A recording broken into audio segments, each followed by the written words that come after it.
The power of positive தனிப்பட்ட வளர்ச்சி மற்றும் மேம்பாடு. சுய விமர்சனம் செய்யுங்கள். உங்கள் எண்ணங்கள், உணர்வுகள் மற்றும் செயல்களை அடிக்கடி மதிப்பீடு செய்யுங்கள். நல்ல மனம் கொண்டவராக இருங்கள். வாழ்க்கையில் நல்ல விஷயங்களுக்கு கவனம் செலுத்துங்கள் மற்றும் நன்றி செலுத்துங்கள்.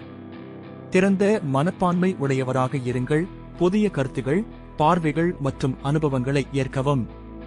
செயல்பாட்டுடன் கேளுங்கள். மற்றவர்கள் பேசும்போது கவனம் செலுத்துங்கள். அவர்களின் எண்ணங்கள் மற்றும் உணர்வுகளில் உண்மையான ஆர்வம் காட்டுங்கள். அலுவலக திறன்களை மேம்படுத்துங்கள். தெளிவான மற்றும் பயனுள்ள தொடர்புகளை மேம்படுத்துங்கள். வாய்மொழியும் கையெழுத்திலும். உள்ளுணர்வை மேம்படுத்துங்கள். மற்றவர்களின் உணர்வுகளை புரிந்து கொள்வதற்கான திறனை கையாளுங்கள். ஆதரவு தருங்கள். பிறருக்காக உதவி செய்யும் முனைப்பில் இருங்கள். நேர்மையாக இருங்கள். உங்கள் உண்மையான உணர்வுகளை வெளிப்படுத்துங்கள். சரியாக செயல்படுங்கள். நேர்மையானவராகவும் நம்பகமானவராகவும் இருங்கள். மிகுந்த சந்தோஷமாக இருங்கள். மற்றவர்களை மகிழ்ச்சியடையச் செய்யுங்கள். உங்கள் சுயத்தை மேம்படுத்துங்கள். நல்ல ஆழத்தை பெறுவதற்காக புதிய அனுபவங்களை எடுத்துக் கொள்ளுங்கள். நட்புகளை வளர்க்குங்கள்.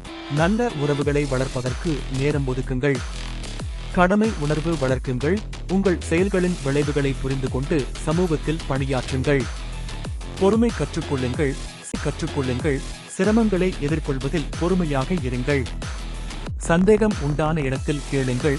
அடிக்கடி கேள்விகள் கேட்டு தெரியாதவற்றை புரிந்து கொள்ளுங்கள். சிரிப்பது பயன் தரும். உங்களின் உணர்வுகளை அதிகரிக்கவும் மற்றவர்களை மகிழ்விக்கவும் சிரிக்கவும். உங்களின் விதிகள் மற்றும் மதிப்புகளை உறுதி செய்யுங்கள். உங்களுக்கான தெளிவான சட்டங்களை உருவாக்குங்கள். சுயக்குரல் வளர்க்குங்கள். உங்கள் ஆசைகள் மற்றும் எண்ணங்களை வெளிப்படுத்துங்கள். அன்போடு செயல்படுங்கள். பிறரின் மேலோட்டத்தில் அன்பும் மரியாதையும் கொண்டிருங்கள். அறிமுகங்களை விரிவாக்குங்கள். புதிய நபர்களுடன் சந்தித்து நட்புகள் உருவாக்குங்கள். கட்டுப்பாடுகளை கற்றுக்கொள்ளுங்கள். உங்கள் உணர்வுகளை கட்டுப்படுத்தும் திறனை வளர்க்கவும். திறந்த உரையாடல்களை மேற்கொள்வதற்கான திறன்களை வளர்க்குங்கள். திறந்த மற்றும் ஆழ்ந்த உரையாடல்களை நடத்துங்கள். உங்களின் உடல் மொழியை மேம்படுத்துங்கள். உங்கள் உணர்வுகளை வெளிப்படுத்துவதற்கான உடல் மொழியை பணி செய்யுங்கள். நிகழ்ச்சிகளுக்கு வரவேற்கும் முறையை கற்றுக்கொள்ளுங்கள். சமூக நிகழ்ச்சிகளில் கலந்து கொண்டு மற்றவர்களை வரவேற்கவும். மனநிலை பொருந்தியதாக இருங்கள். உங்கள் மனதில் நல்லது செய்தால் பிறர் உங்களை வரவேற்க வேண்டியவர். சாதனை பெருமை கொண்டவராக இருங்கள்.